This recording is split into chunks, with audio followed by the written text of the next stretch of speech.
Hello everyone, welcome back to the channel. আজকের রচনার বিষয় বন্যা ভারতের একটি প্রাকৃতিক দুর্যোগ। ভূমিকা: ভারতবর্ষ একটি নদীমাতৃক ও বৈচিত্র্যময় দেশ।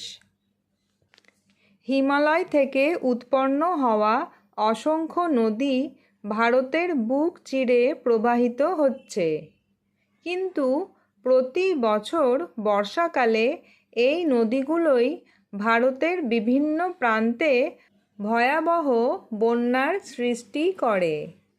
মূলত অতিবৃষ্টি বা নদীর জলস্তর বৃদ্ধি পেয়ে যখন জনপদ, কৃষিজমি ও রাস্তাঘাট প্লাবিত হয়, তখন তাকে বন্যা বলা হয়। ভারতের আসাম, বিহার, পশ্চিমবঙ্গ ও উত্তরপ্রদেশের মতো রাজ্যগুলোতে বন্যার প্রকোপ সবচেয়ে বেশি দেখা যায়।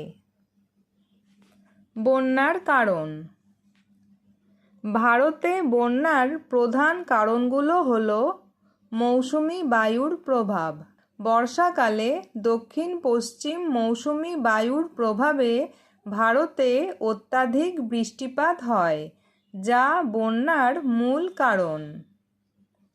হিমালয়ের বরফ গলা জল: গ্রীষ্মের শেষে এবং বর্ষার শুরুতে হিমালয়ের বরফ গলা জল গঙ্গা ও ব্রহ্মপুত্রের মতো নদীগুলোতে জলের পরিমাণ বাড়িয়ে দেয়।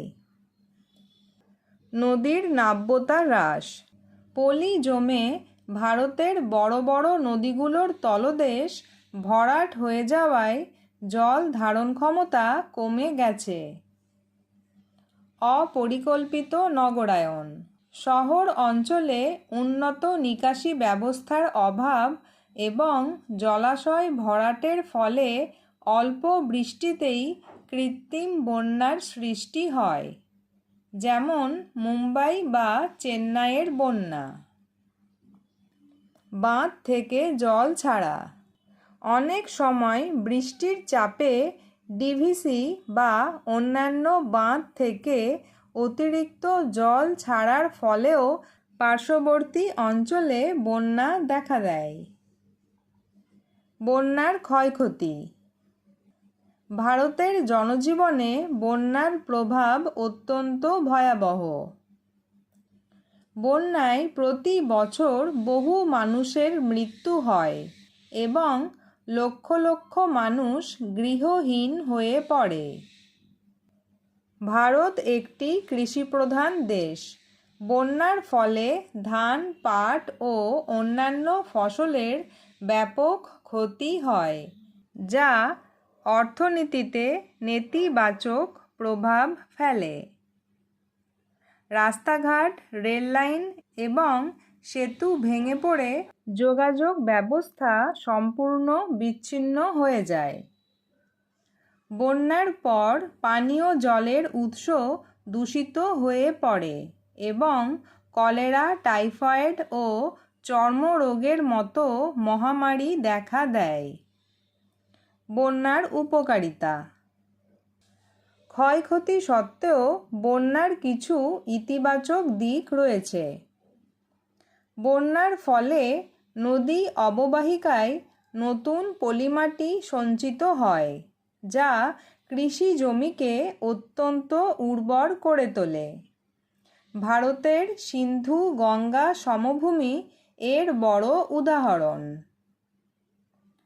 বন্যার জল মাটির গভীরে গিয়ে ভূগর্ভস্থ জলস্তর বৃদ্ধি করতে সাহায্য করে। প্লাবিত জমিতে মাছের প্রজনন ও বংশবৃদ্ধি ঘটে। বন্যা নিয়ন্ত্রণে ভারতের পদক্ষেপ ও করণীয়: বন্যা মোকাবিলায় ভারত সরকার ও জনগণের কিছু গুরুত্বপূর্ণ ভূমিকা রয়েছে। ভারতের বড় নদীগুলোকে একে অপরের সাথে যুক্ত করার মাধ্যমে এক অঞ্চলের অতিরিক্ত জল অন্য শুষ্ক অঞ্চলে স্থানান্তরের পরিকল্পনা করা হচ্ছে। বিজ্ঞানসম্মতভাবে নদী বাঁধ নির্মাণ ও সংস্কার করা প্রয়োজন। পাহাড়ি এলাকা ও নদীর তীরে প্রচুর গাছ লাগালে মাটির ক্ষয় রোধ হয় এবং বন্যার বেগ কমে। ইসরো ও আবহাওয়া দপ্তরের সহায়তায় আধুনিক প্রযুক্তি ব্যবহার করে বন্যার সঠিক পূর্বাভাস দেওয়া। এনডিআরএফ ও এসডিআরএফ বাহিনীকে সর্বদা প্রস্তুত রাখা।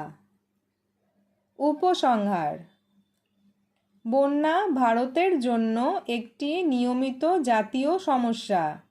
এটি যেমন জনজীবনের ক্ষতি করে, তেমনি প্রকৃতির ভারসাম্য রক্ষায় কিছুটা ভূমিকাও রাখে।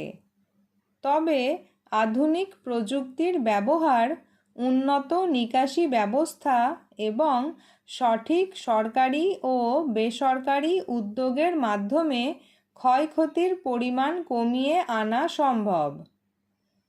বন্যার সময় একে অপরের সাহায্যে এগিয়ে আসা এবং আর্ত মানবতার পাশে দাঁড়ানো আমাদের পরম কর্তব্য।